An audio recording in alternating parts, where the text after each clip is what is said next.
You listening?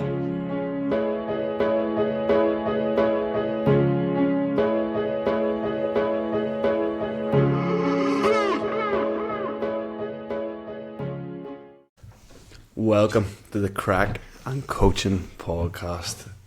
You're here with your hosts Donal and Emmett, and today we're going to have a nice wee guest on. I think this is our second guest episode, and it's going to be a good one. So it is. So in a couple of moments here, Alex Gates is going to join us, and we're going to talk everything, well, coaching, what actually makes a great coach. But me and Emmett thought we'd jump on, dust off the nerves a wee bit, because we've actually got a half decent guest on now, and chat some shit before he gets here. So Emmett, how has your day been, sir? I know you're at the end of your day. I'm at the start of my day, and Mr. Alex Gates will be at the end of his day as well, I believe. He's in Australia as well, and 4 o'clock, so it's a decent time, and fair play to him for taking time out on a Sunday to come and chat a bit to us. So appreciate it, but yeah, I mean, I'm really looking forward to it. I think we're going to get tons of value and takeaway from Alex. So for anyone here that's a coach, that maybe wants to be a coach, or that is just interested in what actually makes a great coach, this is going to be the episode to listen to. Get the notepad out, folks. Pen and paper at the ready. Falkland Lay for today. Get that out of the way, because again, he's an Englishman, so we don't want to give him the Falkland Lay, give him the native tongue. We don't want any friction, you know what I mean? So Falkland Lay for today will be Chunskell, which for Irish speakers we know means industry. We're talking about the coaching industry in particular, so Chunskell and Falkland Lay, and we'll just wait on Alex joining us, mate, will we? Yeah, yes sir. How has your day been anyway? I'm only awake. Well, not too long. Had a wee bit of a lie-in. You actually you just gave me a nice wee hour buffer today, whereas I'm usually up at 5 a.m. and then in for 6 to do this. Yeah, but my day's been good. This morning. Sunday, it's one of my favourite days of the week. Clan check-ins, meal prep, get that all sorted for the week, and had a nice coffee this morning. I've been chilling out for a bit with Olivia. Done a wee bit of work, wee bit of learning. Jumped on board the Physique Collective since put that in your head, did it? You mentioned it. Yeah, done a bit of learning, getting stuck in that today as well, which was nice. And yeah, mate, this is the highlight of my day, though. This is the big one, is it? This is the highlight. I hope I actually muted my mic there. I had a big burp, because I'm currently on the opposite of you. You're on chamomile tea. I'm on a nice wee crisp rosa this morning. Nice. Couldn't beat it with a stick. I did have one myself this morning, but obviously stuck with the DOG, the white, which the white monster can't be beat, mate. I was actually talking to Garrett Smiley the other day, and anyone doesn't know Garrett, he's a professional Muay Thai fighter from Belfast. But you know, I think a lot of people keep the amount of caffeine that they actually intake per day, because they're, you know, especially in the fitness scene, they're like, fuck, like, is this going to be looked down on? And we agreed, like, half a gram a day is completely acceptable. That's where I land in around that. Yeah, that's sometimes a bit less. Like today, I had a coffee in the morning and I had a Monster, so that's about maybe 300 milligrams, which is respectable for me. The odd time if I'm training, like today's a rest day, but if I'm training, I'll have a double espresso in the morning, followed by probably another 2 coffees or a coffee and a Monster. A Monster's like a treat for me. I don't always have one. I'm more of a coffee guy. But coffee in Oz is a bit different, isn't it? Because, you know, if we go to a coffee shop here, it's like normal coffee is just 1 shot. You have to specifically ask for a double shot, like of espresso or whatever. For you, I think triple's pretty average, isn't it? It's probably normal. Yeah. Coffee's a bit stronger. Coffee is a hell of a lot nicer as well. I haven't been home yet again to compare, but everyone says the drop off is just very noticeable. So I'm home in a couple of weeks. I'll get to try some coffee. in Belfast and see if it really is that bad. I don't remember it being that bad, but I'll get a wee list compressed. We'll hit a couple of coffee spots, maybe morning walk or something like that. yeah, I mean, my go-to used to be, me and Livy used to go to Established in the city centre, and I used to buy coffee beans from there as well from my friend's press. It was pretty decent, like. Oh, you're pretty deep into it. You know, I had my V60 at one point as well. I mean, I think we're men of the same fucking bush here.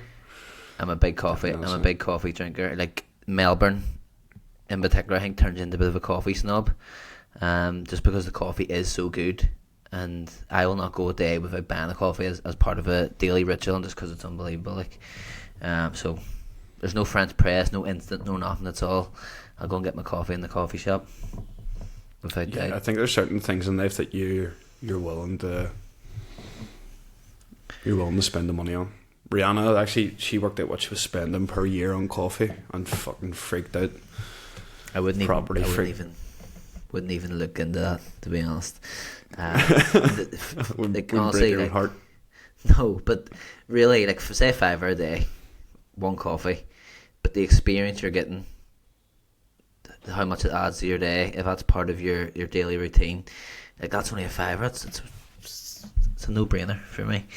Like, people that save money and stop drinking coffees and stuff, no time for them, mate.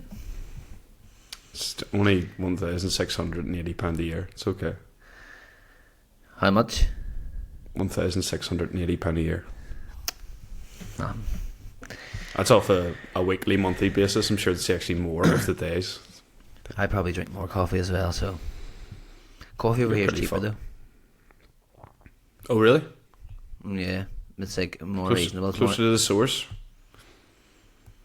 It's like, I think it's usually you maybe spend like $5-6, which just half that and you get sterling, so £3-4 for a coffee. Like, I think like your average sort of place here is about $4.50. But for anyone's a basic bitch, probably drinks Frank and Honest and goes to like Spar, so probably don't really buy expensive coffee. But we jump between, you know, we have a couple of different options. We've got Monster fridge in the gym, we have an espresso machine in the gym, and then on top of that there, Nero and Tim's are pretty close. Outputs there as well, but it just depends what time in the morning is. So with Nero, me and Rihanna have health insurance, and if you hit your steps every day, then it gives you a free coffee. Fuck, that's not bad. Yeah. What's your steps? So, is it arbitrary? Does it have to be 10k? Yeah. Right, so if you get 10k steps a day, you get a coffee for free. And then we get cinnamon tickets. That's good. There's an incentive like that. Then Yochi is like a very popular frozen yogurt bar over here. I think if you hit 10k steps by the time it opens, just show your step count and you get it for free. So that's pretty cool. What time does it open at? I think it opens maybe afternoon. I think maybe 2 o'clock, but you have to hit it by a certain amount of time. But I wouldn't know. Never really get them. They're dangerous, mate. Frozen yogurt. Right, we'll get Alex going here, will we? That's enough. That's enough for the shit talk. No, just there. How's he enjoying? I seen he was watching a bit of Lord of the Rings last night. Yeah. I know, maybe he'll just scrap it off and do a Lord of the Rings marathon. Have you watched Lord of the Rings? Of course. I watched it all. I rewatched it all recently, maybe like a year or two ago. Came on Netflix again, and I watched through them all. Unbelievable. I think I need to. I watched them while highly medicated after getting my appendix out, and can't remember much at all. I was just like falling asleep, waking up, seeing parts, falling asleep, waking up. Have to watch it again then. Yeah, definitely, mate. Do you know who has a replica sword of, is it whoever the head of like the elves is? I can't remember his name. I know, but Diggy has a full replica sword.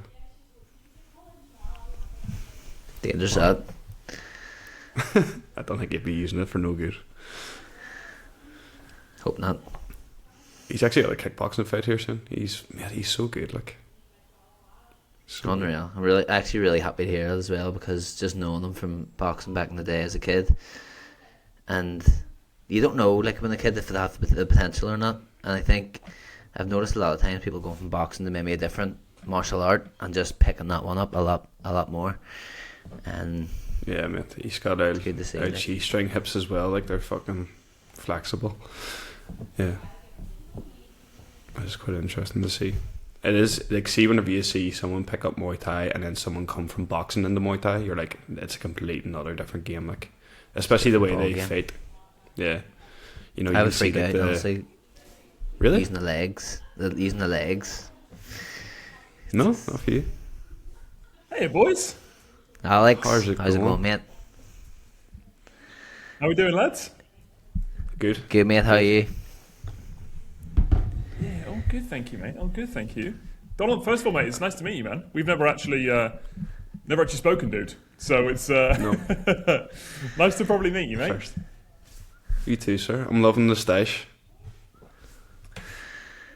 I am not gonna lie, I did trim it especially for today, because I was like, you know what, I've got to turn up looking a little bit sharper for two handsome men like yourself. So I thought I'd make a little bit of an effort. Very nice, very nice. I believe Doesn't it go is. unnoticed, mate.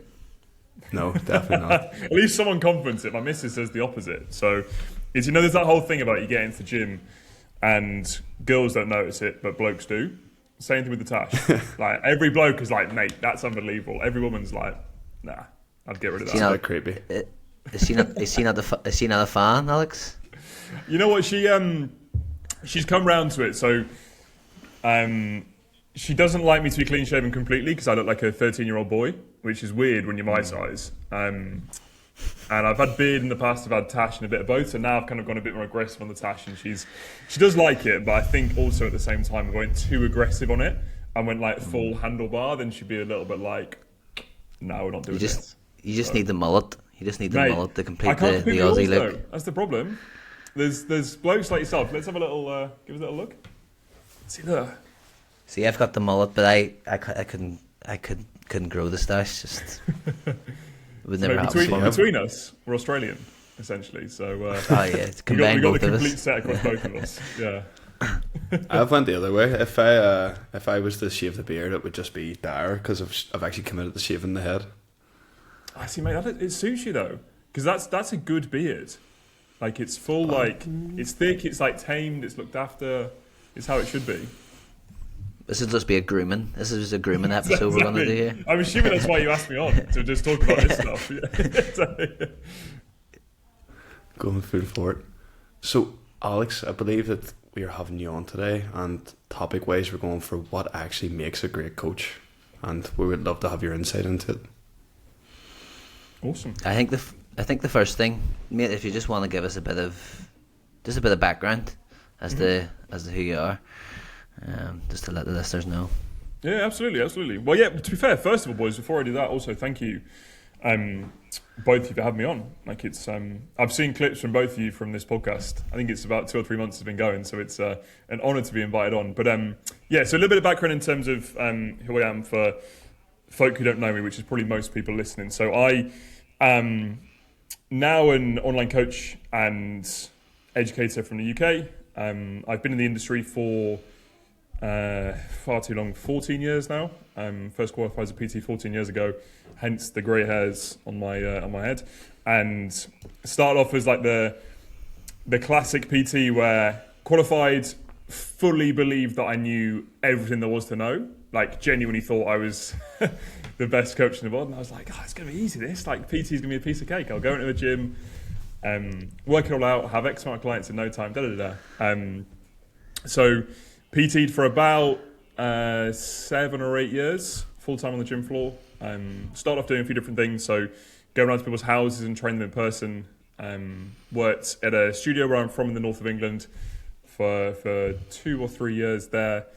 Was lucky enough to build myself up to being head of personal training at this company, but I was 22 at the time, and I was kind of like, well, like, it's nice and cool to have that title and to be able to tell people that that's what I do, but also it was like, well, I don't want to be in a situation where I'm I've got this level of authority when I'm still so young and I'm still so green to this stuff. So moved down to London to work at a company called Ultimate Performance, which some people watching this might have heard of. Went down as I think the youngest person in the company at UP, and knew what I was letting myself in for, but also really didn't know what I was letting myself in for.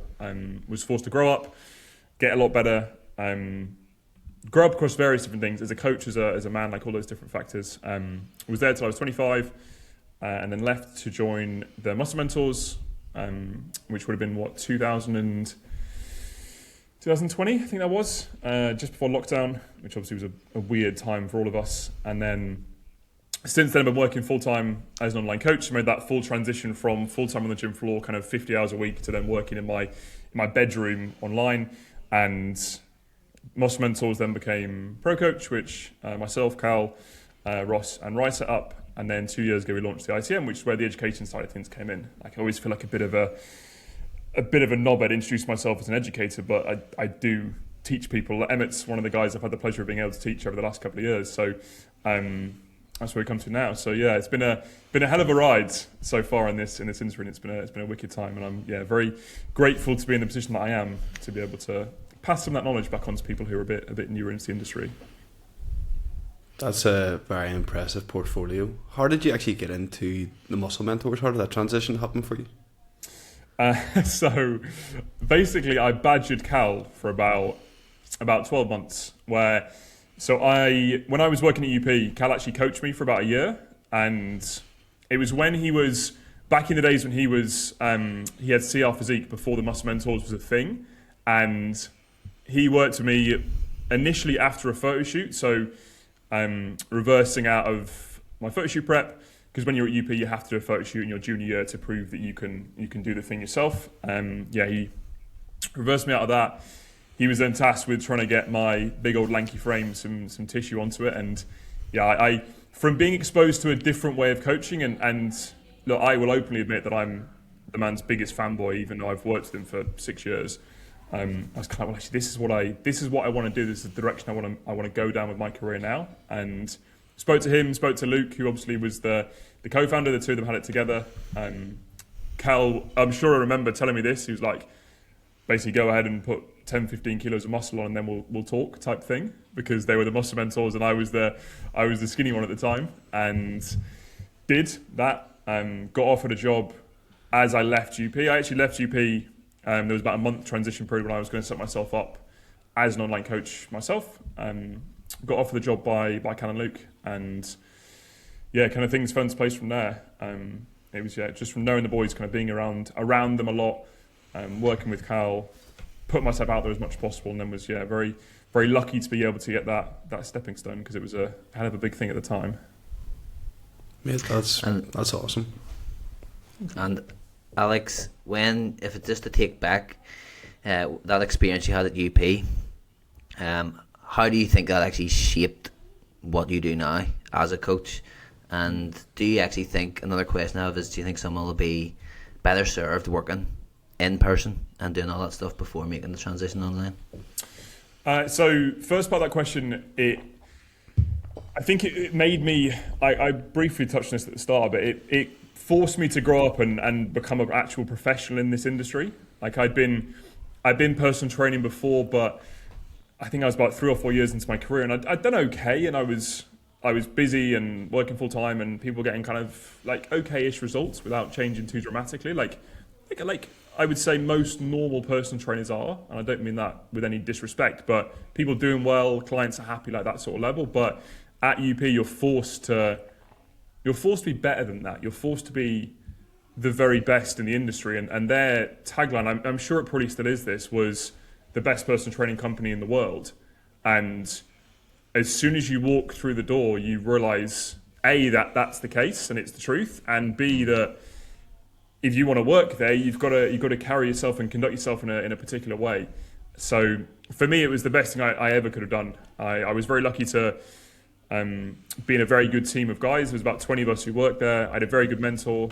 I threw myself fully into it. Like, I moved to London for 2.5 years, and the only thing I did was work, which makes me sound like a loser compared to probably quite a lot of people. But it meant that I was able to get everything from the job, and don't necessarily want to say I was successful there, because I think that sounds too arrogant, but I was able to build myself up and gain the respect of people that are around me, and again, like, both for me as a trainer myself, but also as a trainer within the company, be able to get to a very good level, which is exactly what I wanted. And I think it's funny because the industry now is very different compared to what it was back then, even only in, that was 2018 I made that move, even only in 8 years. But yeah, I think if every trainer was forced to do that, was forced to go to a setting, especially in person, where they're intimidated to go in, and like, I remember my first week I got told off for using the word mate in an email, where I said, one of the manager at Mayfair had sent an email out, being like, guys, can anyone cover this session for this week? Da, da, da. I was like, oh, I'm new here. I made myself look good. I was like, hi mate, I can cover this. And he just replied and said, thanks, don't use mate in an email ever again. And I was like, okay. I think if other people did that and they put themselves in that setting, then it would mean that they would probably be a better coach, and they'd probably conduct themselves in a very different way. Like, it was a shock to the system for a big, quiet, shy guy from up north, but it was, yeah, just what I need, and I think probably would be a good thing for most other people as well. It sounds like they really set the standard from the get-go for you.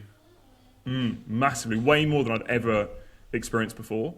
Well, it's even like they did it intentionally, and they intentionally were quite intimidating to go and work for, whereby you had an initiation your first week where you had to stand up in the team meeting and you had to tell everyone why you were there and what you were doing, and then you got trained by the other juniors, where basically you had 20 minutes of absolute hell. And I remember after mine, I had an hour and a half sitting on the floor where I just couldn't move. Like, genuinely, you know that you boys have probably both had this, where you know when you got so much lactate in your legs and you're lying down and you're like, if I move, I'm just going to be sick immediately. Like, I had that for an hour and a half in my first week, and they were like, well, that's how hard you can train. So every time you're in here, you're going to train that hard. And that's also how hard you can push clients. So we're going to teach you how to put them through that as well. So yeah, it was pretty. Was this just pure hypertrophy? Like, that they put you through? Like, it wasn't some sort of like Metcon or something? It was actually just leg day? Yeah, so it was basically, I want to say it was only 6 exercises. So on paper, it really wasn't too bad. But it was a trap bar deadlift. But so basically, everyone did the same thing. When I started, everyone did the same thing. It's changed since, but it was on paper very easy. So it's trap bar deadlift, into a pull down, into a dumbbell press, into the pendulum, into a prowler push, into a sled drag. But you triple drop set your trap bar deadlift, and it's like a 3 or 4 rep max, and then you gradually like triple drop set yourself down until it's the point where it's minimal on there, but you're just trying to move. Then you go into a pull down where it's almost a little bit of respite because like it's not as bad type thing. And then you go into a dumbbell press where you're all over the place. And again, it's the same thing, both those two, like double, triple drop sets where it's as far beyond failure as you could possibly take it. Then I was pulling the pendulum for about 3 or 4 minutes where it was just like band, plates, gradually stuff gets stripped away. You've got 3 or 4 guys around you just like screaming at you, which is so much fun. But at the time you're like, I'm just gonna have to try and survive this. And then they went onto the prowler, and it was the track was about 40 meters at UP, and it was you had to push the prowler one full length and then pull the sled the other way, so back to the start. And I must have had 3 people where I think I had one person pulling the prowler, so like going backwards and pulling it to give me a bit of help, and 2 guys pushing me because I couldn't move. Like, I couldn't walk, but I was forced to keep going. Did it on the way back, and then just collapsed. And everyone like got on with their afternoon and just left me on the floor to be like, I'll be fine soon. So yeah, I think it was about 20 minutes. It was absolutely disgusting. love the sound of that. I think as mad, like as intense as that would be, I probably taught you about how you can actually, like how hard you can actually train. And I was just thinking as you were saying it, imagine in today's world of Instagram and fatigue management, and that just wouldn't fly. Yeah. 100%. You have someone saying, "Oh no, there's too much fatigue from this. The stimulus fatigue ratio is completely wrong," and it's like, just try it once and see how you find it. It was a good time. I'm sure it was interesting on the back end of that, actually having to take other people through it. 100%, because one of the I don't know how much you boys know about UP. I always find that some people some will know exactly what it's all about, and other people it's a little bit newer. But one of the big things that they have is that you get the UP experience where you are going to be trained and pushed harder than you've ever pushed before, as a client this is, and you're going to get more of a dramatic result than you've ever seen before. And that was very much their little like pocket of the industry. That's what they did. So they had more before and afters than you could possibly count, and that's what everything was built upon. And you had this where you would walk in and you'd almost like know you were going somewhere that wasn't just your average gym, and it was far beyond that. And it was a funny one because clients loved it. Like, it was such a good atmosphere. I remember being in some Saturday mornings at 6 a.m. and there would be just me and this one guy called Darren, incredible guy. I've been there a couple of years and I was training this guy, and just me and him for an hour, and we'd crank up the music as loud as it would possibly go because we knew it was just us there, and I'd train him and I'd absolutely annihilate him. We'd always finish with a prowler push there and back, and I can't remember what the song was, but he'd always put the same song on for this prowler push, and that's what they did. And it was, again, as you said, Emmett, like, it's one of those things that people now would look at it and be like, oh, that's way too extreme, it's too much. And it's like, yeah, but for some people, 100%. And in some cases, it's not the right thing to do, but also I think everyone has to go through that. I'd much rather have had that as an early experience than learn almost like how to finesse that a little bit, rather than never having explored that and not know what it felt like. Yeah, I think we actually spoke about it last week. Would you like what do you think is more important, the training hard part or the finessing? And I think that probably answers it quite well.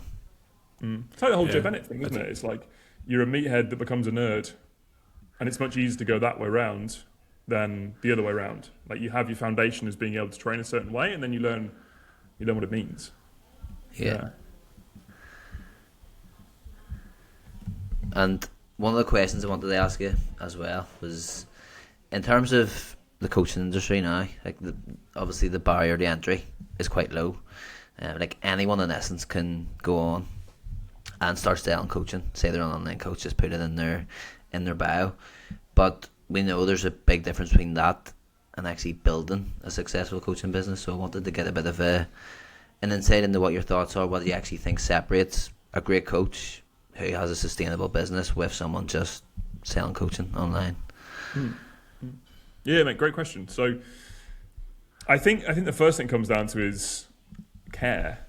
It's care about the person. I did a video on this the other day where it was about how I think a lot of the time people see the industry now as this thing where they can make money, and they can. Like, you follow business mentors, they're all going to chat about how much someone's earned in a particular month, and it's crazy amounts of money when you put it in the real world. And the thing I think where that falls down, and that's, as you said in your question there, like the people that just see it as I'm going to get into coaching because it looks like a good thing to do, they have the wrong intention, where their care is, how well can I do out of this? Whereas I think to build a sustainable business and do this for a prolonged period of time and also enjoy yourself, you have to care about the people that you're working with, where they become way more important than what you are trying to do yourself. Like, it's their progress, their enjoyment, how they're finding everything.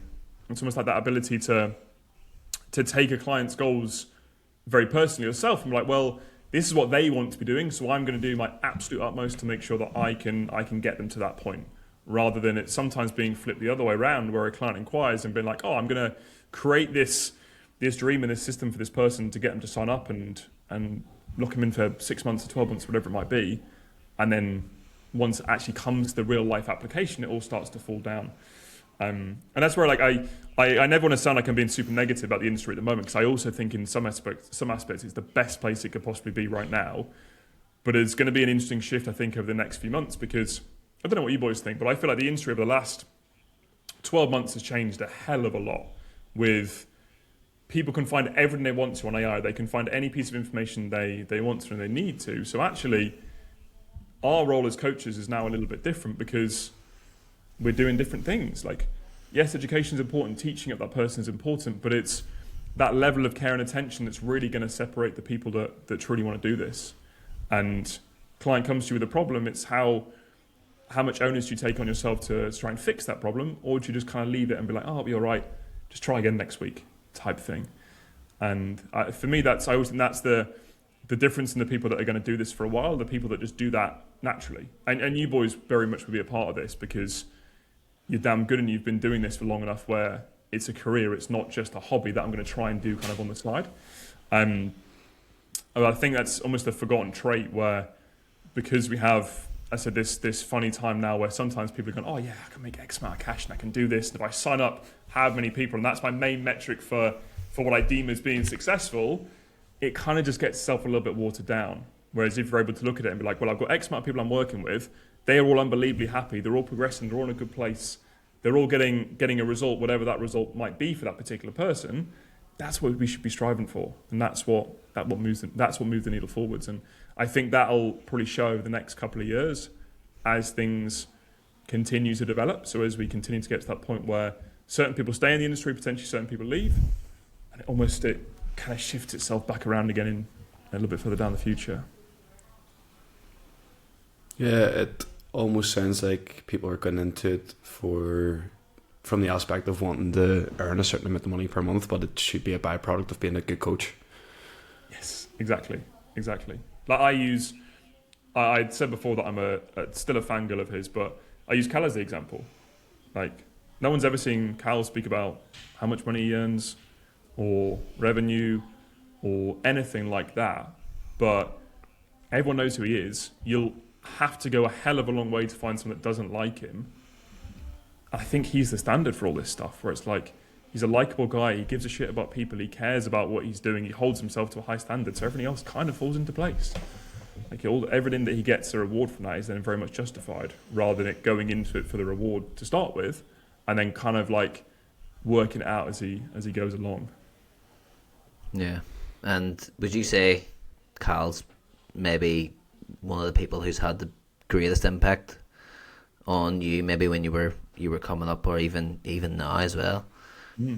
Yeah, mate, massively. So I've probably known him for about 8 or 9 years, and worked alongside him for 6 of those. And it's funny because I always feel like when you get to know someone, you spend more time with someone, that's when you really see what they're about. So you really start to understand that person and what makes them tick, and all the various different things from there. And he's one of those guys that just being around them is infectious.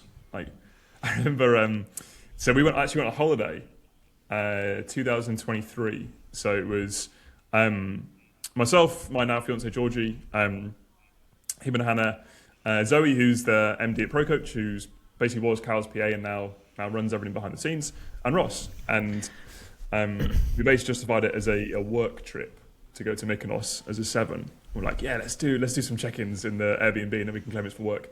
And I can picture it, like we go for dinner, and we'd like be sitting down having a little bit of food. Like, we just ordered maybe like 10 minutes until food came, and Cal would just disappear for 10 minutes because he was peaking someone. There was someone who was competing that evening in wherever it might be in Europe, and he'd disappear, chat to them on the phone, like run through everything with them, make sure they're fully set, and then come back to the table.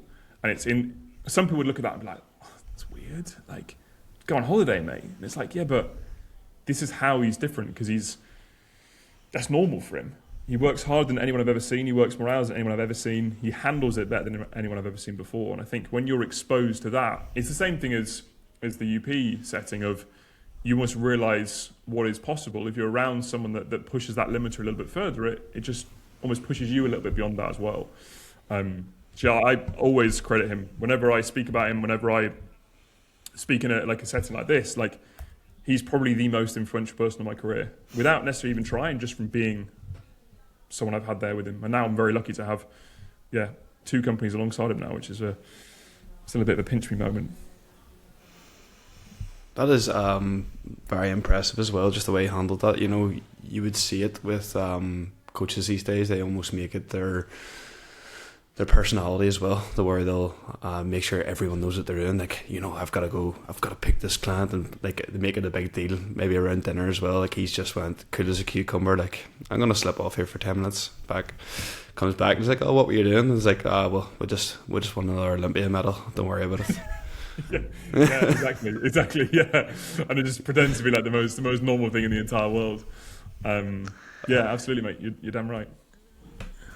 That's crazy. And at the minute, what do you think the market's actually rewarding with this big change in the last 12 months? Do you think that it's the guys that know how to use social media very well? Do you think it's the coaches that are actually doing better? Like, what do you see as the biggest catalyst at the minute for actually becoming a successful coach? Yeah, good question. Very good question. So I think it depends what you see as success. And I think I would probably give a different answer to this compared to quite a lot of other people, because I think most people would see success as the number of clients they're working with and almost like size of someone's business. And fair enough, like we're here to make money, we're here to be successful in that aspect. But I see success as enjoying what you're doing every single day, having a purpose and a passion that you're pursuing, and then almost not feeling like you're at work type thing, which I know sounds a little bit like wishy-washy, kind of vegetarian type thing. But like, I know coaches who've got themselves far too busy and then got to the point where they hated it, but they didn't really have anything that they could do because they can't just fire half the client base. So like, what do they do next?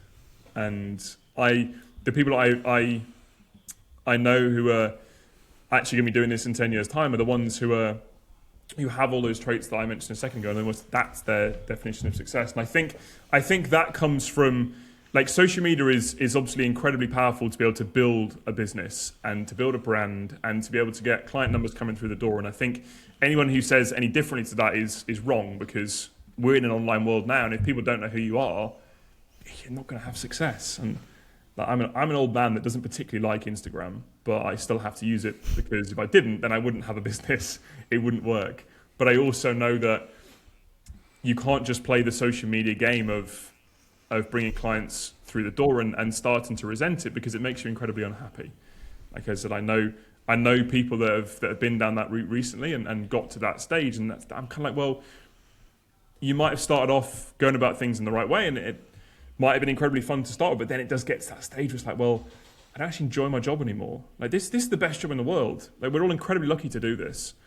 And I feel like to still have they're almost like the reminder for that every single day is what I would see as a success. And I think that comes from not just kind of selling your soul to Instagram, and genuinely, again, I'm going to keep saying the word care, like genuinely caring about the people that you work with and the results that they get and the difference you're able to make to that person's life. Because that's why I first started doing this. Like, I started doing this because all those years ago, because I wanted to be able to be the person that could make a change in someone's life and get that, almost like that immediate feedback from that person of, oh, I can't believe I've lost 10 kilos.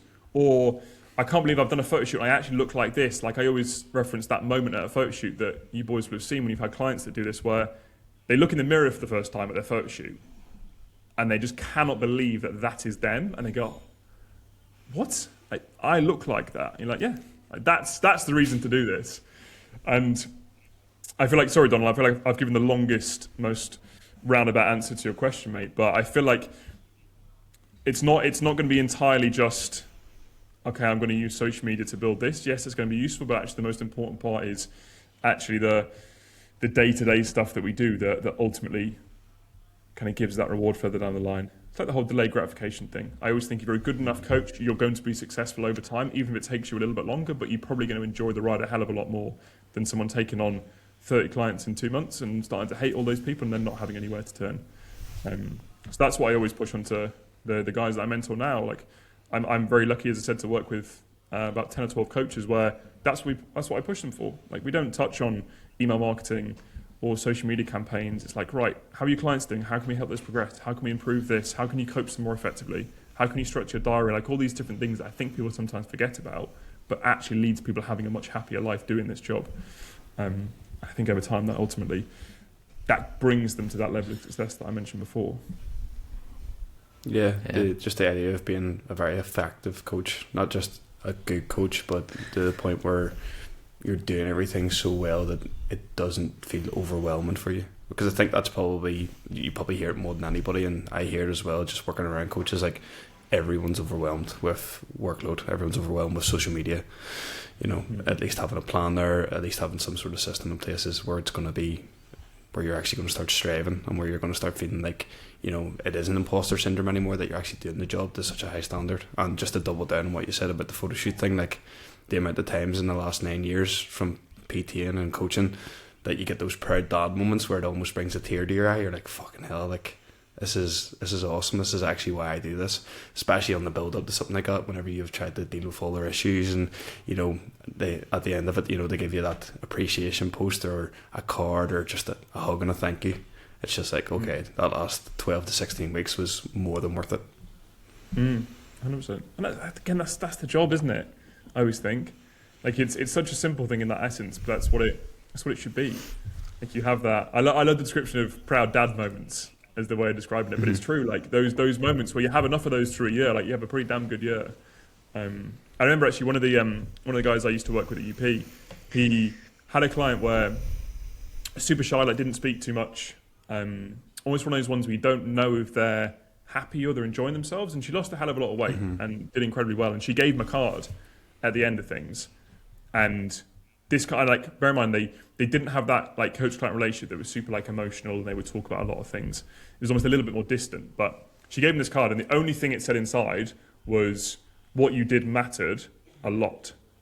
And the guy nearly cried because he opened it up and he was like man, that's everything type thing.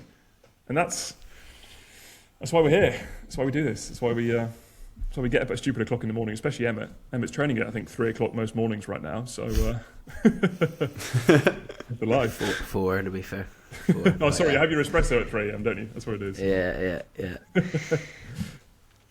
And Alex, I just want to touch on something else you said there about maybe people just focusing on getting volume of people through the door and then resenting it towards the end of it. Something I was thinking about as well was almost when starting off as well, you can't really pick and choose like who you have. You almost have to be willing to work with everyone and anyone.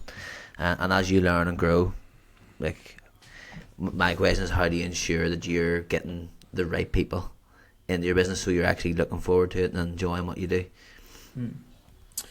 I think that naturally just comes from becoming better at what you do. And I mean that I don't mean that in a patronising sense. I mean it when you knew, like you said, you work with everyone because it's the opportunity to learn from every single person, whether it's an 18-year-old who's just started training or 70-year-old Doris who just wants to chat and to feel a bit healthier. Like you kind of have to do your time and work with all those different people. But then as you become a better coach, naturally what you put out there and what you present to the world is going to be different because you've got more confidence behind what you're speaking about. You've probably naturally gone down a particular route in terms of what you enjoy doing more yourself, and that's going to come through in terms of who you're going to work with. Like it doesn't necessarily have to be just one very small demographic of people that you have to work with. It doesn't always have to be like 32-year-old blokes called Steve who live in Swindon because you've been told that you need a niche. But it's going to get to a stage where it's like, right, do you want to work with competitors? Do you want to be a prep coach? Do you want to be someone that works with people who are newer into the industry? Do you want to work with people who are brand new into training and you can have that satisfaction of building them from the ground up? Like I think you over time start to learn for yourself what it is that you're most passionate about, and then naturally it starts to happen. I think again, if people rush into that too much, they almost miss that. They kind of go, I need to have a niche. I need to have a group of people that I'm working with. But if they don't fully know what that is, I think it just causes more harm than what it's worth. Because if you suddenly realise that all the people you're working with you're not actually passionate about because you didn't realise at the time, then again you get a bit stuck, and you kind of go, well, I wanted to work with this. Maybe someone wanted to work with people who are brand new in training in their first 2 years. They got to a stage where like, I'm bored of this now. Like I'm a therapist for these people. What's next? But they got 40 people they're coaching, and they're kind of like, well, I can't stop now. I can't fire them. So I think it naturally, as I said before, I think naturally over time you get to that stage where you learn it, and then naturally you attract those people from what you put out there as well. Yeah. Sensei, it's just about working with those people you really love to work with. Yeah, exactly, mate. Yeah. Exactly, 100%.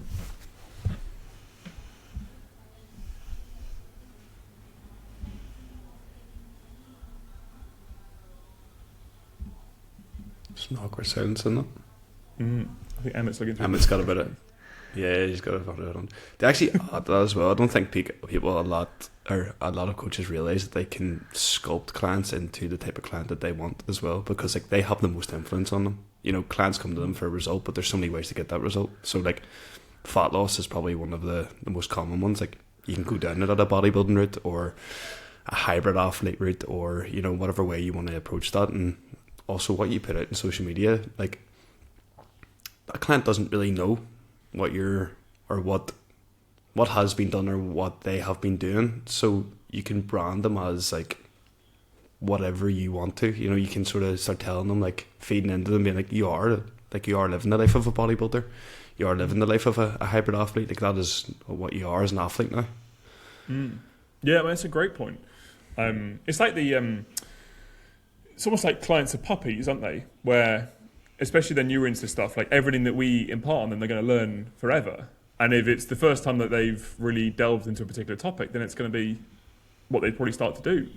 I think a lot of the time it's going to be something physique based. It's going to be something where they're training for hypertrophy, they're manipulating food based upon what the goal is at a particular time. But you're right, like there are so many different ways to get to a particular endpoint. It's whatever you find most passionate about, whatever that person wants to do, you're going to naturally fall into.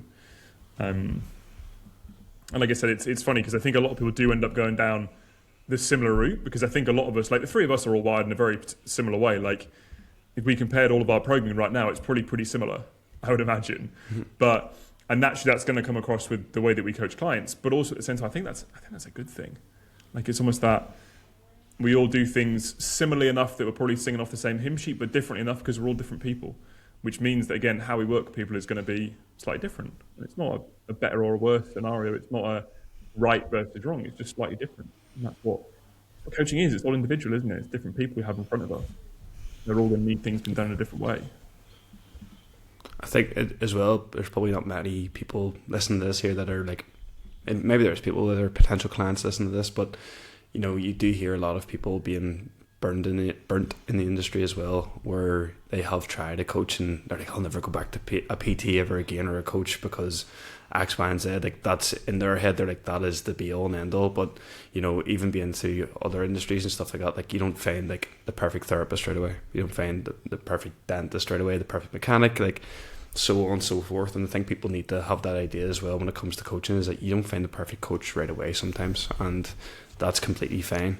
That coach might be good at what they do, or might be great at what they do, but if you can't just even have a conversation with them on a baseline level, maybe that relationship isn't where it needs to be. And it's something me and Emmett have touched on in previous episodes, is, you know, like Emmett was having a bit of a ordeal there where he was like, I don't know what coach to pick. And it's like, it really comes down to whoever you gel with. Like, yes, every one of the people that Emmett named out could have done the job, but which one's going to do the job to the point where it actually fits Emmett the best? Yeah, it comes down to who do you like. And it doesn't mean that people that you don't choose you dislike, but it's who do you like, who do you trust the most, who are you most willing to be open with. And then who is coaching you, by the way? I've been wondering this. I've been trying to work it out. Like, this is how much of a loser I've been trying to work it out from the coaching sheets that you take screenshots of. And I'm looking at things, I'm like, who's... Wait. Let him guess. I think you should give you a good guess. What do you think? What do you make? What was your inkling from the coaching sheets? Because you were with Joe, weren't you, for a long while? Yeah, a couple of years. Okay, you're Uno reverse card at me here. Well, I'll give you. Do you want a bit of a hint? Oh, you've taken pity on me straight away. Love that. I think so any nice. Hint is going to be. Donald's like, no, make him suffer. I'll not give you a hint then. Go ahead. So can I ask one question in that case? Yeah. Is the goal still physique based? Obviously, you did a shoot recently, looked wild. Is the goal to continue training and doing things in a similar way, just a slight change up in who you work with? Probably the next level to that would be competing in bodybuilding. Yeah. Natural bodybuilding. So prep coach.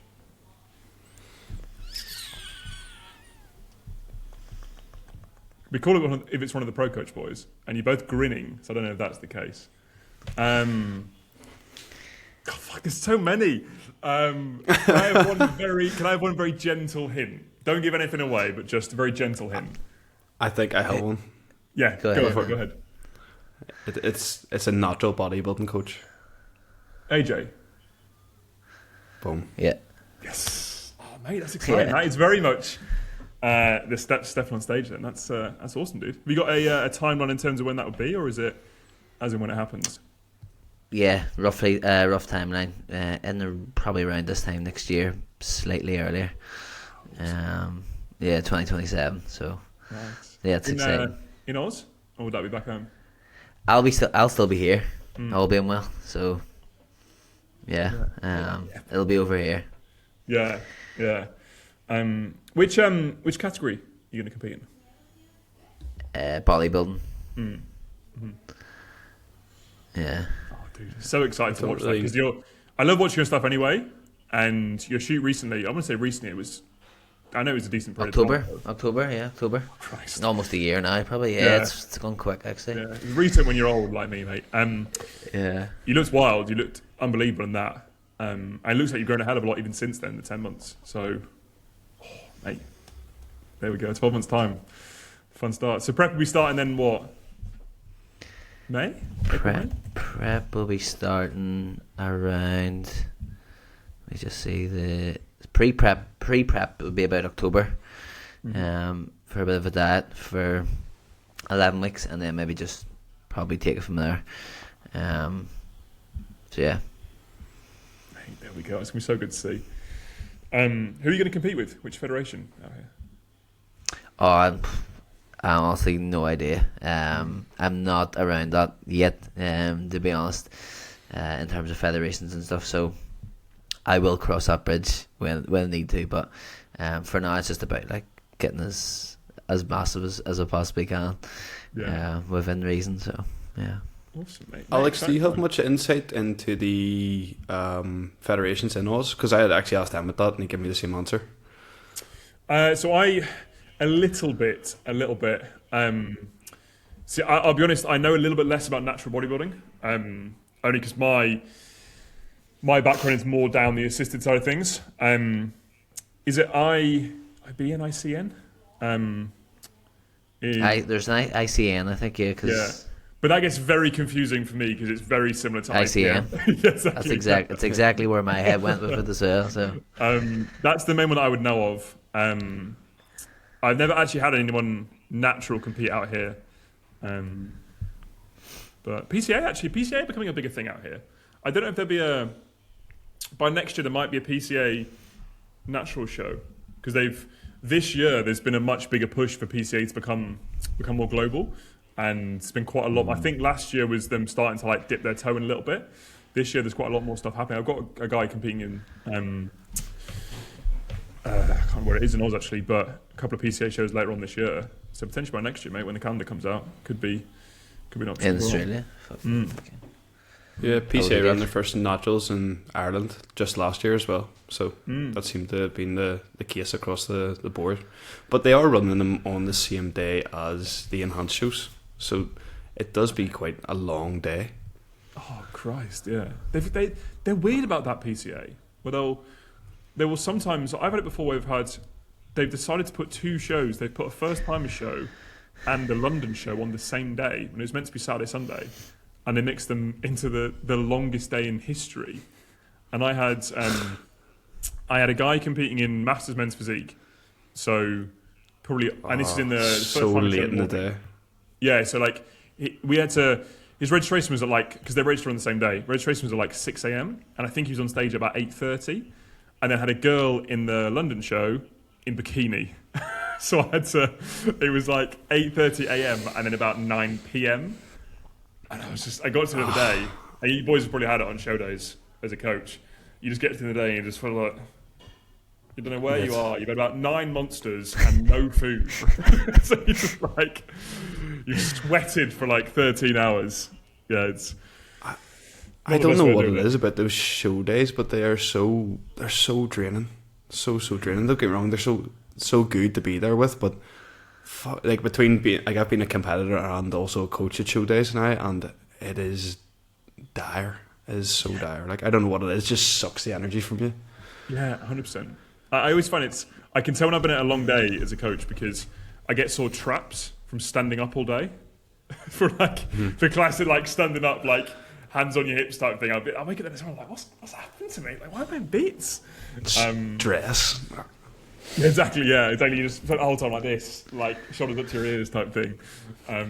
Please. Yeah, it's so much fun, but it takes a lot out of you. Christ Almighty. Yeah. All in the future for you, Emmett. Yeah. Alex, I was going to actually ask you, you mentioned about the assisted route, and if you would be alright, even sharing or like speaking about your experience with that, and then almost like stepping away, maybe slightly from that, and specifically bodybuilding, and what that's been like for you. Yeah, mate, of course. I'm always happy to talk about it. Don't worry. So I so my obviously you're going to know my background from a coaching aspect, but when I went to UP, that's when, because I got exposed to doing things a particular way, that was when I started to take my own physique progress more seriously. Where it'd always been like, I'd PT'd for 4 years, so I wasn't like, I was doing enough of the right things that I was in decent nick, like had a decent amount of muscle, but wasn't anything wild. And then it went to UP and I was comfortably the smallest out of everyone there. Because so for reference, I'm 6'5", and when I went there, I was about 80 kilos. So like was like not tiny, but wasn't like, it was the classic like 6'5" build type thing. Got told in no uncertain terms by the previous owner of the company to get bigger, because that was more impressive than dieting, was the way that he worded it in my first year. And I think that's when I almost like flipped the switch in my head of, I'm a very obsessive person about particular things. And I think most bodybuilders are, realistically. Like if we're going to do something, then we're going to be like as OCD like about doing it as we possibly can be. So I became stupidly and laughably obsessed about growing and getting bigger and doing everything possible I could do to get to that size, or as almost like push the limiter as much as I could. So by the time I left UP, I was about mid-90s, like 95 kilos, which again wasn't solid. Yeah, like again, like on my frame with being so tall, like I was you'd notice me in a room, but I wasn't like the level that I wanted to be at physique wise, especially with the comment that Caleb made about like getting bigger and almost like I knew what my path wanted to be, or what I wanted my path to be, in the industry. And I was like, well, for me to be on a level with these guys, like I need to look like them. Like I need to have that level of authority that people see it and it's like, yeah, I'm going to listen to him. Which jokingly, I remember someone asked me an Instagram Q&A, they were like, what was my physique goal at a particular time? And it was, I wanted to get big enough that I could use cuffs and reverse band exercise and no one would say a word, because I was big enough that I could use them and they'd be like, oh yeah, that guy must know what he's talking about. So then when it got to about 2020, 2021, that's when I was going to make the move to go assisted, so to use anabolics for the first time. It was one of those ones that I wasn't necessarily going to do it from a competitive aspect. There's obviously that narrative that people will speak about, which is completely fair, to say that there's no point using anything unless you're going to step on stage. But for me, I knew as a coach, because that was the route I was going to be going down with working with enhanced guys, that I needed to have had that experience myself for credibility, but also just for the experience, the knowledge of actually having done it. I didn't want to just be that person that would speak about things because I'd read it in a book. I wanted to have actually experienced it for myself. And also the selfish side of things was because I knew I was going to get bigger from taking stuff. I was like, well, that's a handy added bonus here. Like suddenly my ceiling for progression and where I could take my own physique to was a lot further. Yeah. So started using things in, start of 2022. Yeah, we're kind of around the time when like COVID ended and we could train again. Was going to beforehand, but because I was training in my living room, I was like, there's not really a huge amount of point doing this. And I think kettlebell. Yeah, exactly, mate. Yeah. Foam roller hack squats, as we did back in the day.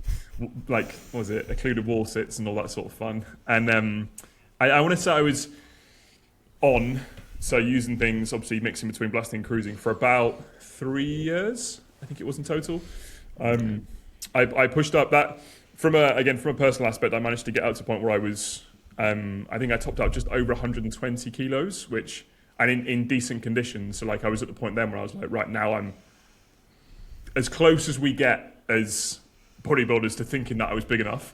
But at the point where I was like, right now I can stand in a room of the boys, like obviously the boys I work with, the pro coach, and be like, right, I'm not the skinny one anymore type thing, which was a nice place to be. Like I enjoyed that. Like it's damn fun. Like I never glamorize it, and that's never the intention. But training was unbelievably fun when I was using things. I was very, very diligent with everything anyway, and like I said, I was very obsessive. So from a health aspect, like I didn't miss anything when it came to blood testing and supplementation and everything that you need to be doing at that point to to make it as healthy as possible. Never healthy, but as healthy as possible.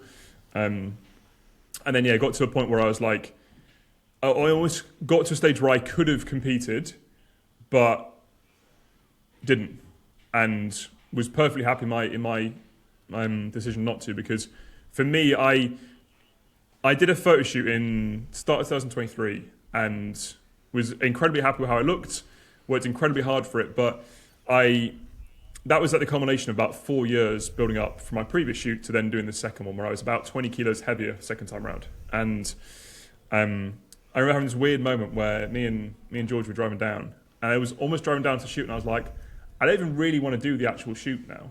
I don't care about the pictures. I don't care about having this this day, because the actual day itself of the shoot, that wasn't the goal. That wasn't what I was working towards. It was the 4 years that had come before. It was the thing that I found particular enjoyment from, which it sounds a bit cliche when you talk about falling in love with the process, but it's true. Like it's very much a thing. And I knew for me, I said I could have competed. I didn't really have any desire to, and I would have been doing it for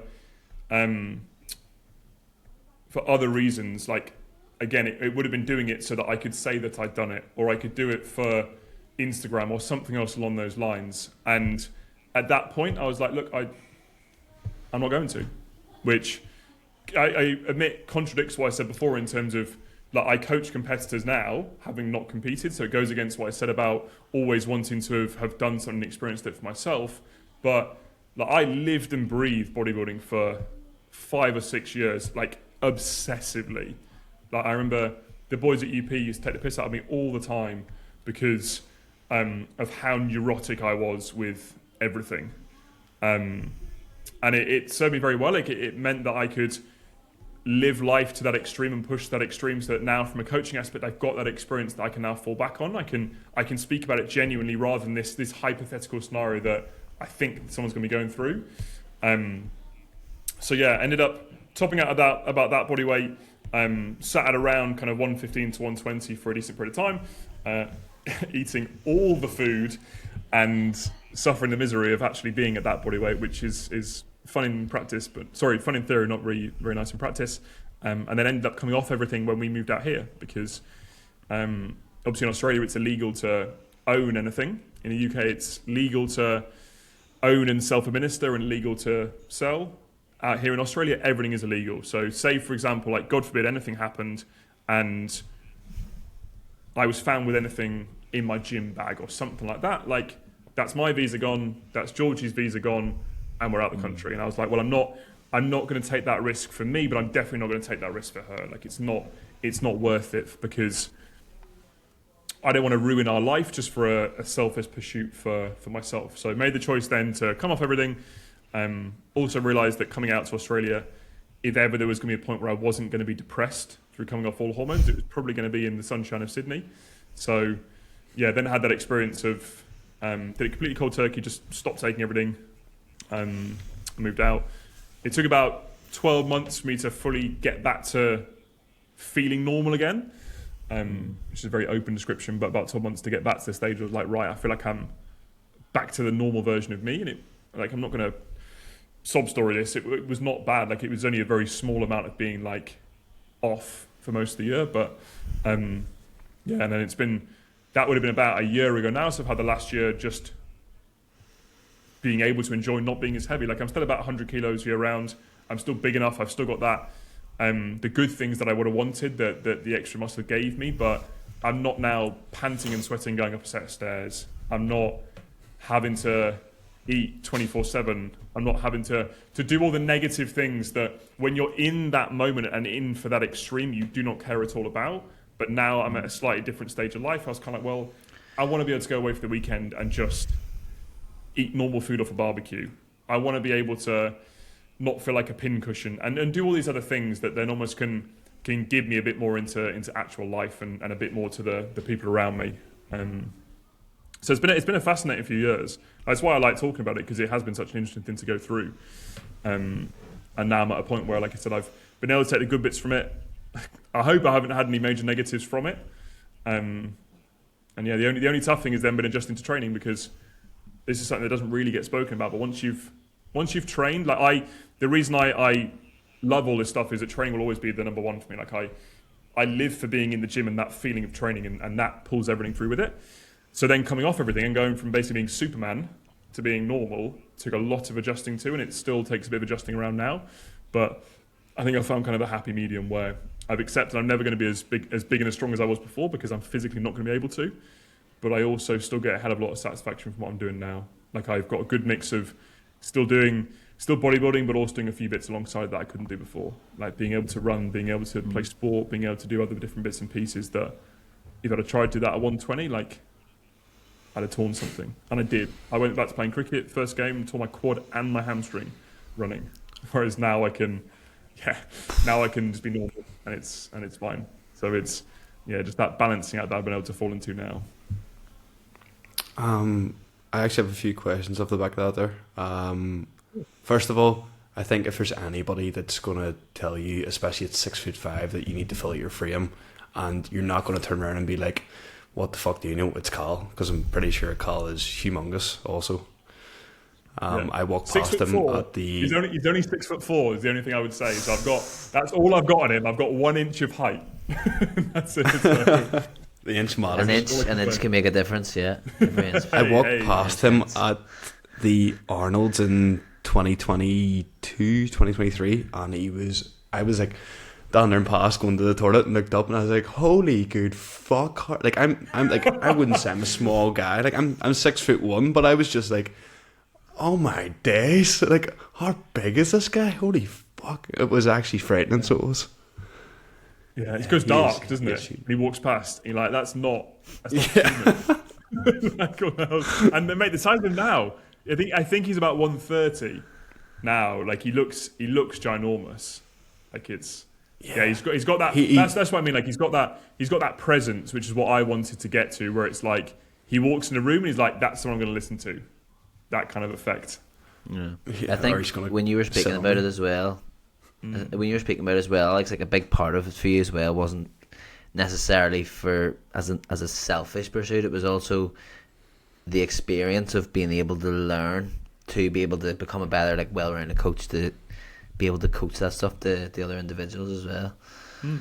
Yeah, absolutely. I've even silly little things where if I've had a client who's started coaching and for whatever reason they need to or want to go on TRT, like, again, I can have that conversation first of all around the positives and the negatives, and in most cases try and put them off as best as possible. But if it's a move they want to make, I can make sure that all the little details are kept safe, and little things like needle safety and injection sites and all that kind of stuff, just to make sure that things are okay because I've done it, and I think you only learn that from doing it. Yeah, and in terms of like that, how that conversation would go when you're looking at like weighing up the risks versus the rewards. Or someone that might even be listening that's considering going down the enhancer, like what sort of factors do you think that individual needs to be considering? Because as you said, it might not necessarily be that they want to step on stage and compete. It might just be for the pure love of physique development. Yeah. So I'd always encourage someone to ask that question of why first. Like, is it, as you said, I mean, like, it doesn't necessarily need to be for a competitive pursuit, but is it for something that's actually a goal that you want to achieve? Is it because you want to look better on Instagram? In which case, no, it's never going to be worth it, because it's like, we know this, and we could speak about this for hours, that once you start bodybuilding, you realise that you're never going to be fully content with your physique because you're always working towards something else. And using anabolics doesn't change that. If anything, it just moves the goalposts a little bit. Because you're like, well, I'm using this now, so I've got to be bigger and I've got to do this. And it's like, well, if your purpose is to do it because you want gratification and compliments from other people, there's another problem somewhere else that needs fixing. So I'd always encourage people to look into that first. And the second thing is then the health side of things. Like there are a hell of a lot of health risks. Like, is someone willing to? And I genuinely ask people this: they're willing to potentially take 15 years off their life, 20 years off their life, because it could happen. Like, something could happen in later life, and you might regret the decision that you made when you were 22. Which is quite a heavy conversation to have with a lot of people, and it's something that I think a lot of the time, if someone's not able to have that conversation, it's a sign they're probably not ready yet. But that's normally what I push down first, where it's like, look, there's a lot more risks and a lot more unknowns with this compared to a lot of other things that we're going to be doing. So are you fully comfortable with that risk being present in your life for you and the people around you? And if it's a firm yes, and that firm yes should probably take a good few months for someone to actually work out themselves, then okay, maybe it's an option now. If it's a no, then straight away, nah, someone's not touching it. I want to say, and I'm quite happy this is the case. I've said no to more people than I have yes, and I've put off more people than I have just been like, yeah, of course, take this, because I know the negative implications it can have on someone's life using it and then coming off. And yeah, if it's not a necessity or not a requirement, then they've got no business going anywhere near it. So anyone listening, in terms of, sorry, go ahead. No, sorry, don't I interrupted you, mate. You go ahead. In terms of where you were at whenever you started, if you were to coach you, would you have let you start taking gear, go down the enhanced route? Yes, I would, because, and this is actually really one of the few good things that lockdown did, is it gave me plenty of time to think, because I'd basically come to a decision in my head that I was going to do it, and then I had to wait about 6 or 7 months because we went into about fucking 20th lockdown, so it delayed that process because I wasn't going to, as I said before, I wasn't going to do it while training in my living room type thing. So it gave me almost too much time to think about it and consider it, and in my head I still came to the answer of yes. And because I had those two purposes, I don't think if I just wanted to do it to become a better coach, or I just wanted to do it to an extent experimentation with my own physique, like one of those two wouldn't have been enough, I don't think. And I think I would have been able to come to that decision myself, as well as coaching myself come to that decision. But because I had both those two areas together, the potential good things that I was able to take from it at that point were worth it. It gives me benefits, and it gives me as a coach and my business benefits. So that I'm like, yeah, I can go down that route. So yes, but as I said, it was, and I didn't really touch this before, like it was a long time in the making. Like I'd been thinking about it for 18 months, had that 6-7 month delay because of lockdown. Like it wasn't just a snap decision of, I'm going to try and do this. I was surrounded by it. It was a lot more normalized, which in some aspects is good, some aspects is bad. And then I gradually got to that point where I was like, yeah, this is gonna happen. But I also knew that if anything went wrong, I was going to come off. Like there was no pressure for me to stay on. Like I know it's not the easiest thing to, and people shouldn't do it with the idea of just coming off again at some stage further down the line. But it was never that big a thing in my life where I was never going to step on the Olympia stage. It wasn't my life's goal to become a professional bodybuilder. Like I'm not that person. So I knew it wasn't just going to be a case of the black or white. I'm going to start this and I'm not going to stop until I get to where I want to be. If anything had gone wrong, then I was content enough that, okay, that's me done. That's fine. And that's made it a lot easier coming off in the last 2 years. It's a very in-depth answer. It's good as well. I'm sure you had a lot of back and forwards in that 6 months of being like, no, I don't know what I was talking about there. And then the next minute you're like, no, I'm pretty certain this is the way forward. Exactly. Yeah. I'm kind of in this. And ask questions about. Sorry, mate. Sorry, go ahead. That's the joy of the Australian time difference. Yeah, me and Emmett noticed this as well in the podcast. There's actually like a slight delay between going back and forward. But what I was going to say is I'm kind of in the same boat at the moment as well. Like I've already competed in natural bodybuilding. I've placed a few times first, which I was very happy with. But coming to the end of natural bodybuilding, realizing that like I did a 32-week prep.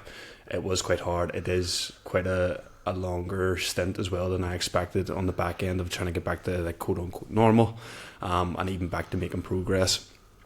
And realising that I do enjoy being a coach more than I do being an athlete. But again, coming from that side of it that you're talking about, I would love to have that experience of going down the enhanced route, mainly because I've already had 2 guys step on stage since then.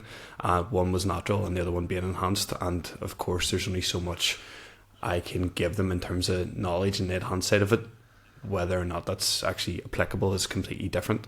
I was taking it from a good source. It's actually my own coach who was quite helpful in that situation, and it was very educational for me and very eye opening too, to see how little time you lose comparatively as an enhanced athlete, yes, maybe you're losing that on the back end of life. But I think that was actually the big argument coming off my prep as well, and it was massive on social media. It was like, are you willing to lose the 2 years from natural bodybuilding, or are you willing to lose the years later in life from being enhanced and maybe being more present as well? And that's definitely something I really, really, if I didn't have such a good support system around me, like my partner, my business partners, my parents, my family in general, then, you know, I could have easily lost a lot of relationships there. Yeah. And I think conversations like this are really good for people to hear as well, because this is the reality of it. It's not the Instagram of, oh, I take this and I look bigger, or it's even like with peptides right now of, oh, I take this and this is the glamorizing of what you get at the end. It's like, no, this is the reality of the conversations and the thoughts you need to have in your own head. And obviously a big one for you is, well, your career as a bodybuilder, your competitive career, it's almost like how big a thing is that in your head to then help define your decision and work out what you want to go into next, which you're not necessarily going to know straight away. It takes a little bit of time to think about. But going back to what you said in terms of the naturally, pretty bad choice of word, naturally using something is going to mean you get somewhere faster, but you're going to have negatives that come from it. So that's where, as I said before, if you have this never-ending pursuit of physique that you're never going to be content with, people continually take more and more risks to get to this stage where they're never fully happy. And they almost completely ignore all the risks and all the negative things that could be building up in the background. Blood pressure coming up, blood work getting worse, whatever it might be, because they're like, oh no, I still look in the mirror and I see someone that's smaller than where I want to be. And I think that's where this stuff gets very, very dangerous. And it's difficult as well because it's such an unknown. Like, no one knows how they're going to be able to deal with it, how they're going to respond to it. No one knows mentally where they're going to be at. I think as a general rule of thumb for most people, the younger you are, the less likely you should be to actually do it in the first place, and the less of a good thing it's going to bring, just because you don't know your life at that stage. Whereas as people get a little bit older, like mid to late 20s, potentially that's a point where someone's had a bit more life experience and understands themselves a little bit more. But yeah, it's case by case. But again, like I said, I think conversations like this are very good, but also just talking to different people about it. Like you mentioned there, Don, like you had really good people around yourself, like partner, friends, family, coach. Like I was very lucky to have the same thing. People that I could just have honest conversations with of, this is what I want to do, what do you think? What do you think about this? Some people who knew everything about it. So at Pro Coach, like I had all the boys that I could speak to who are incredibly well versed in what anabolics do, compared to my missus who didn't know anything. And she just knew Alex the boyfriend. She didn't know Alex the coach or the bodybuilder, because I wasn't that at home. I was just Alex to her. So she was able to see actually from her perspective what would potentially change, what risk would it then take, and almost able to get all that feedback from those various different people, because then that informs the decision.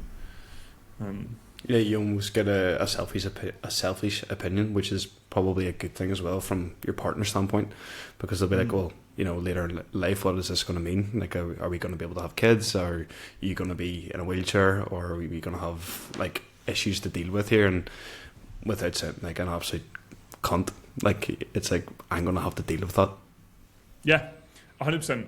And I think it's very easy to say, yes, I'm happy to deal with that in the moment, because you're not there.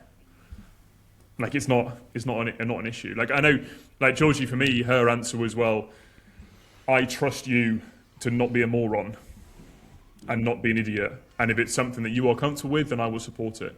Which for me was a case of, well, again, it's almost like it almost made sure that I was making the correct decision in my head. I wasn't going to rush into it, because I'm having to trust my judgment, but she's having to trust my judgment here as well. Then I better make the right choice, and I better take my time coming to that answer. And I could have very easily not done anything. I could have very easily not used anything. And it'd be really interesting to know if my life would be any different now. I might have a bit more hair, but who knows? But Donald has already lost that, so exactly. Yeah.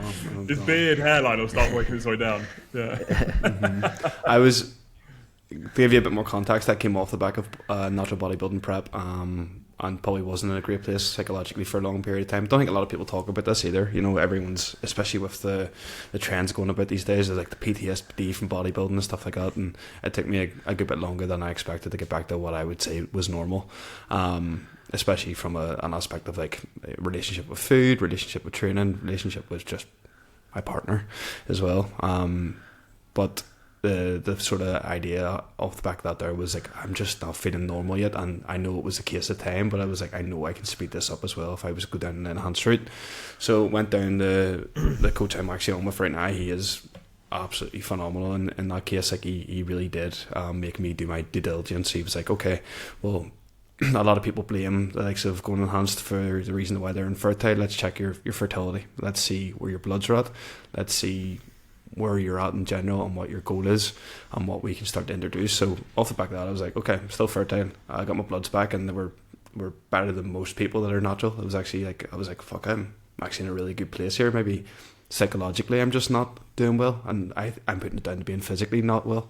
I still do have that want to see where my body can be took with the idea of enhancement, to get a bit more education from it and experience it myself and walk the walk. Like you say yourself, you know, there's multiple spinning plates there of why you want to do it. It's not just, oh, I want to get bigger, but that is always in the back of your head as well. There's always a wee bit of ego there. You're like, what could I look like if we just plot a bit of test and EQ there and see what happens. We didn't have the primo shortage. I didn't have to worry about EQ. I had to worry about my hair. It was a far simpler time to get. He's done nice access to the primo and the mast. Exactly. Good old Quanta. In terms of what you've seen as well and what you've experienced, and maybe this has not always been the case, have you maybe jumped the gun at times and allowed clients to go down that route, and they actually become better clients for it? You know, whenever they start to realise like, oh shit, this stuff is actually, well, one, it's very beneficial, and two, it's actually a lot more dangerous than I even realised at the very start, and there's a lot more to do with it. So they almost become a completely different person. It actually enhances their life. Well, again, for lack of better words. Yeah, God, we're dropping some serious puns so far, aren't we, as well? Yeah. It's a difficult one, because you are going to... I remember Dr. Dean speaking about this 2 or 3 years ago. Mm-hmm.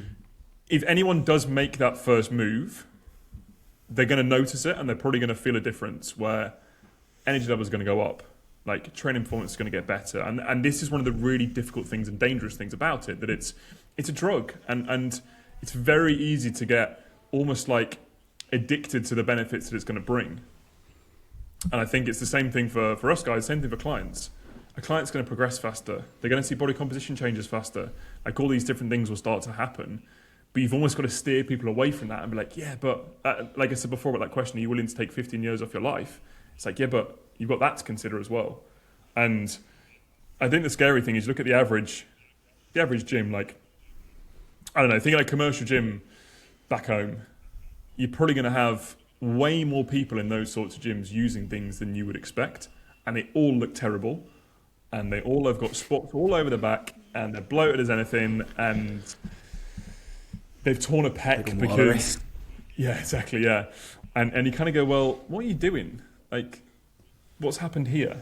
And you almost like can't really do anything about that. And that's where I think the fact it's starting to get a little bit more normalised over the last few years has been a negative thing. But I always think, it's tough, mate. Like I from a client perspective, back to your original question, like I don't think I've had any clients where they have jumped the gun and used anything too quickly. What I've done before in the past, coaching wise, is if someone's wanted to make that move, I've had someone else oversee the anabolic side of things, especially earlier on when I didn't know as much, because I was like, look, this is out of my wheelhouse here. I'm very happy for someone like Joe Jeffrey to oversee everything else, and we just run a consult with them once a month, because it's a chance for me to learn. It means the person is kept safe, and I'd much rather that than it being entirely on me. And then when it got to a point where I was like, right, now I'm at a level where I can speak about this to clients myself, then I could start to put them off a lot of the time, basically. Yeah. It's a funny one. And this is, again, like with where we are now in the industry, like I still firmly have the belief that coaches should look a particular way. Like naturally, we are coaches. We should be an inspiration. We shouldn't be relatable. We should be in better shape than the people we're coaching. Unless you're not coaching someone through anything body composition based, like fair play to you. But I do, so that's what I'll speak about. But then the problem is, naturally, people then get to that stage. It's like, oh, but if I take this, then I can do it even further. Or I can do X and I can do Y, and that's when it gets a little bit ropey. Like, I'll be honest, like with both of you guys, like I've got an enormous amount of respect for natural bodybuilders because I feel like from a delayed gratification standpoint, you will not find anything better because everything is going to take time, everything is going to take work, everything is going to take longer to get to a particular point. And I just feel like a lot of people are just not willing to do that, which I think is where natural bodybuilding comes into it. Like putting on 4 kilos of stage weight in 2 years. You offer the average person that, and they're going to be like, nah, I'll do that in 12 weeks, thanks. But to do it in 2 years, I'm like, wow, like, you have my respect. Fair play. I think it's like almost being gifted a really nice car as well. Like, imagine just being handed a Lamborghini right now. Like, I wouldn't have a clue how to look after it. Wouldn't have a clue. I don't even know if I could afford to insure it, fuel it, etc. Whereas with natural bodybuilding, you almost, you're building that car bit by bit. You understand what is actually necessary for where you're at right now, and maybe that's the problem with some people as well. Maybe they're jumping the gun so fast that they end up in a position to where they're like, fuck, I never expected to actually have to eat this much food or to look after my body to this extent. Yeah, it's like obviously Emmett, we spent about AJ. Like I don't know the guy. Like I've never had a proper conversation with him apart from occasional messages on Instagram, but I've got so much respect for him because it'd be so easy to make that move and be like, oh well, I'll go into the big bad world of enhanced bodybuilding now. But for him to have not done that and be such a shining light for natural bodybuilding, I think it's what the industry needs. And he's been doing this for a long time. And I know a heck of a lot of people look up to him, and I think with right as well, because he is that person the industry needs, because he's almost that person saying, well, there is another option here. There's another way that you can go about things. And again, it's not saying it's a right or a wrong. Like I know he said in the past, like he never judges anyone who makes that move to go enhanced. But he's like, but I'm not doing it. And I've got plenty of other people who are going to be on this path with me. I'm like, fair play to you. And that's what we need. Yeah. That's the Irish amen. Boys, just as a pre-one, I am going to have to duck out in a couple of minutes, unfortunately. And I've got a mentor on call to jump on. Are there any final pieces you want to touch on? Any final questions that you want to pick my brain on? I'll hit you with one question, Alex, and then we'll let you go. And really appreciate you taking your Sunday out as well to speak this, and it was really insightful as well. Probably didn't expect to go down that avenue, but it was great. But just we'll end on, if you're looking back now, if you could sit down with a version of yourself that was just starting as a coach, what would be the one piece of advice that you would give yourself? I would say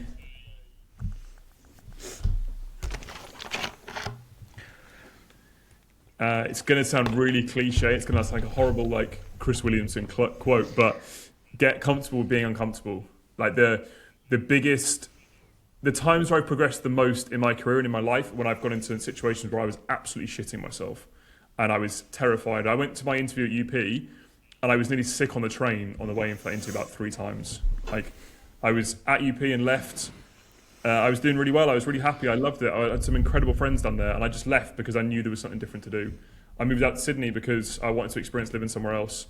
I could always rather suffer almost like the pain of regret rather than the pain of not doing something. So, no, find a situation where you are uncomfortable and hunt that down.